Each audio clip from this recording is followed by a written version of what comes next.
नमस्कार मु श्री युक्त राधाश्याम साहू धर्मशाला महाविद्यालय अवसरप्राप्त इतिहास अध्यापक भाव कार्य करते।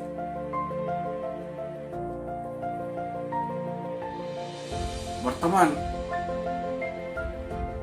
ये धर्मशाला माटीर ऐतिह्य किभली आम ओडिशा र सांस्कृतिक वैभव को गौरवान्वित करिछि से संपर्क में संक्षिप्त आलोकपात करने को चाहूँगी। मानव सभ्यता आदि काल प्राचीन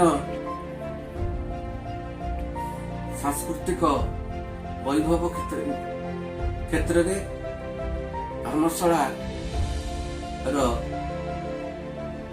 ऐतिह्य और अवदान वास्तविक ओडिशा सांस्कृतिक इतिहास रे एक गौरवोज्ज्वल स्थान स्वाक्षर वहन कर। धर्मशाला ब्राह्मणी कूल अवस्थित गोकर्णेश्वर शैवपीठ रे सारदासंक महाभारत रे वर्णित अछि जे पांडव माने एठारे एक यज्ञ आयोजन करथिले एवं ये गोकर्णेश्वर शैवपीठर महिमा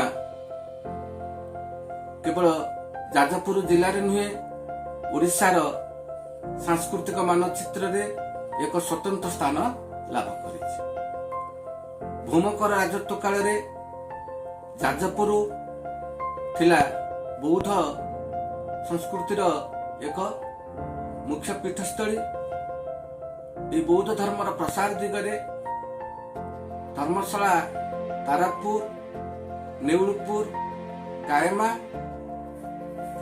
आदि स्थान मानकरे प्रत्नतत्वविद मानक गवेषणा फल अनेक बौद्ध कीर्तिराजी आम अंचलर सांस्कृतिक वैभव केते महान थिला से संपर्क रे आलोकपात करिथाय।